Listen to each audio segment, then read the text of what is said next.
तुम्ही आत्म्यागच उत्तर देताना जर असं उत्तर देता की आम्ही बैठक घेऊ नंतर सांगू, तर संसदीय कामकाजाचा अवमान आहे, हा संविधानाचा अवमान आहे. अध्यक्ष महाराज, तुम्हाला लक्षवेधी स्पष्ट भाषेत आहे, 25 डिसेंबर 2025 पासून त्वरित कार्यवाही करावी असं म्हटल्यावर येत नाही.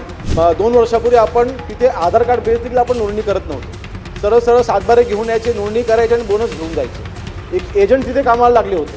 आमच्या जे मागे लक्षात आलं की एक एजंट सुधीर भाऊ कारण शेतकऱ्यांच्या खात्यात डायरेक्ट पैसे जाते, शेतकऱ्यांच्या खात्यात डायरेक्ट पैसे जाते. अशा पद्धतीचं उत्तर शासनाकडून शेतकऱ्याचा अवमान करणारा अपेक्षित नाही आहे.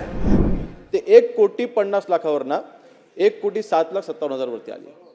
2024-25 ला आपण 1628 कोटी आपण खर्च केलेत. म्हणजे 1378 1628 कोटी आपण वरती गेलो आणि खरेदी जी आहे ते 99,68,000 इतकी आहे.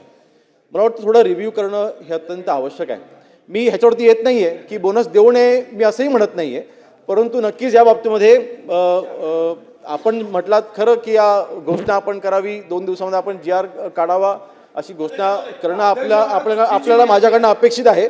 परंतु ही आकडेवारी आहे ती समोर आहे आणि म्हणून आपल्याला काही रिव्ह्यू करणं हे नक्कीच आवश्यक आहे. परंतु अध्यक्ष महोदय, यामध्ये आता सध्याला माझी आपल्याला विनंती असेल की एक बैठक आपण तातडीची या बाबतीमध्ये मंत्री महोदय असतील त्यांच्या उपस्थितीमध्ये आपण लावू. आवश्यक असल्यास माननीय मुख्यमंत्री महोदयांना आपण विनंती करू. परंतु त्याच्यामध्ये बैठक घेऊन या वर्षी हे बोनस देण्यासाठीचा जो काही निर्णय आहे, शेवटी हा दरवर्षी आपण घेतला, कॅबिनेट घेतला हा निर्णय आहे. त्यामुळे या वर्षीच्या म्हणजे आताच्या शासनामार्फत देखील नक्कीच आपल्याला जी अपेक्षा आहे तर कॅबिनेटच्या समोर हा निर्णय होईलच, पण तथापि माननीय मुख्यमंत्री महोदयांच्या उपस्थितीमध्ये बैठक घेऊन हा निर्णय घेतला जाईल. म्हणतोय त्यांनी काय तर्क दिलाय माननीय मंत्री महोदयांनी? ते म्हणतात की 2022-23 मध्ये जेव्हा प्रोत्साहन दिलं तेव्हा 1,50,75,402.43 क्विंटल धान खरेदी झाला, 823 कोटी.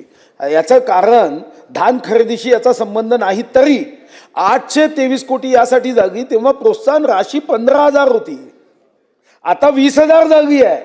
तर रक्कम 20,000 जागेवर वाढणार आहे. एक नंबर 2, धान उत्पादक शेतकऱ्यांचा आग्रह यासाठी होता जो आपण मान्यही केला. तुम्ही समजून घ्या की यामध्ये जबरदस्तीने जे धान भरडाई केली जायची त्याच्यामध्ये गडबड घोटाळा व्हायचा. मग असं ठरलं की हा जो ज्या पद्धतीचा डिस्ट्रेस सेल आहे अध्यक्ष महाराज, यामध्ये असणारे जो फरक आहे, कारण धान उत्पादक शेतकरी हा इतर सर्व शेतकऱ्यांमधला म्हणजे शेतकरी गरीब आहेच, हा अति गरीब धान उत्पादक शेतकरी आहे.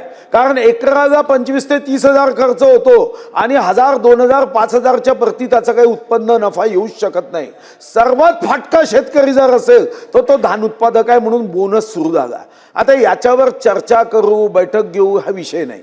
दुसरा अध्यक्ष महाराज की तुम्ही चुकीची माहिती सभागृहाला दिली की पहिले रक्कम कमी होती, तर ते 15,000 असेल तर रक्कम कमीच असणार आहे. आपण आता काय केलं अध्यक्ष महाराज, अतिशय सायंटिफिक पद्धत केली की धान विक्री करो अथवा न करो पोर्टलमध्ये नोंदणी करायची आणि ही नोंदणी करून त्यांना 20,000 रुपये हेक्टरी आपण दिलं तर अध्यक्ष महाराज जो गॅप आहे तो गॅप भरला जाईल. आणि शेतकऱ्यांसाठी हे पैसे देत नाही का अध्यक्ष महाराज?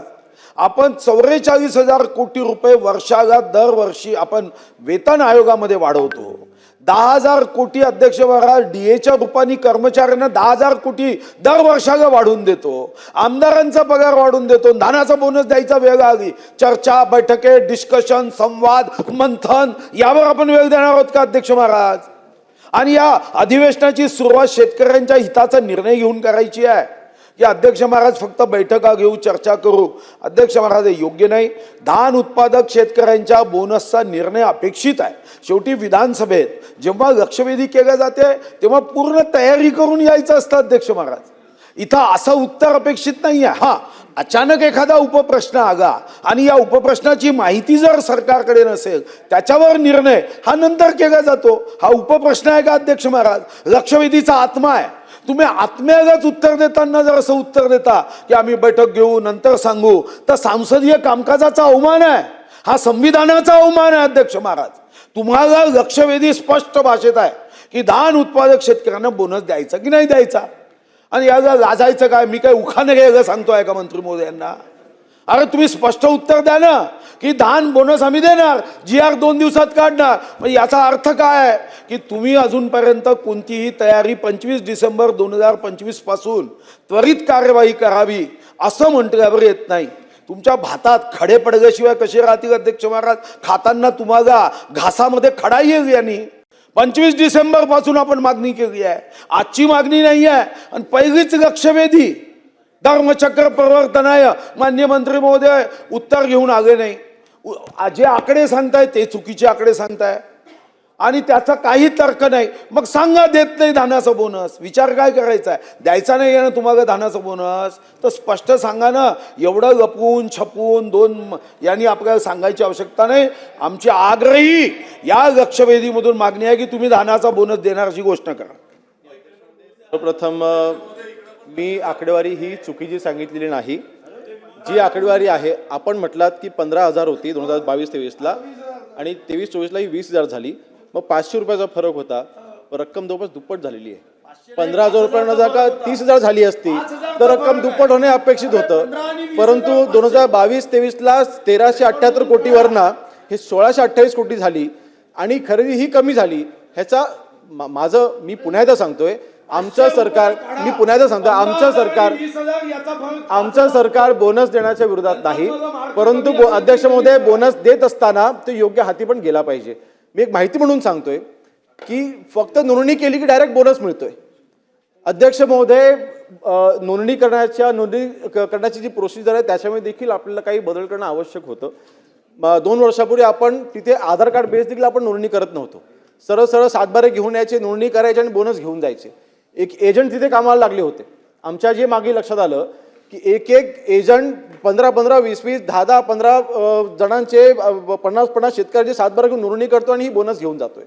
मग आपण आधार कार्ड कंपल्सरी केलं, बँक अकाउंट ट्रान्सफर आता आपण थेट करतोय. जे आधार कार्ड लिंक झालेलं आहे, ज्या आधार कार्डाची आपली नोंदणी झालेली आहे त्याच आधार कार्डचं बँक अकाउंट असेल तिकडे आपण डायरेक्ट आता ट्रान्सफर करतो, आपण क्रॉस चेकिंग करतोय. तर असे काही रिव्ह्यूज आपण करतोय. मग अध्यक्षमध्ये बोनस देण्याच्या बाबतीमध्ये सरकार आमचं नकारात्मक अजिबात नाही, परंतु ह्या हंगामामध्ये बोनस देण्याचा निर्णय हा नक्कीच माननीय मुख्यमंत्री महोदयांच्या उपस्थितीत बैठक घेऊन त्याच्या बाबतीत निर्णय घेण्यात येईल. सुधीर भाऊ. कारण शेतकऱ्यांच्या खात्यात डायरेक्ट पैसे जाते, शेतकऱ्यांच्या खात्यात डायरेक्ट पैसे जाते. अशा पद्धतीचं उत्तर शासनाकडून शेतकऱ्याचा अवमान करणारा अपेक्षित नाही आहे. शेतकऱ्यांच्या खात्यात धानाचा बोनस डायरेक्ट जातो.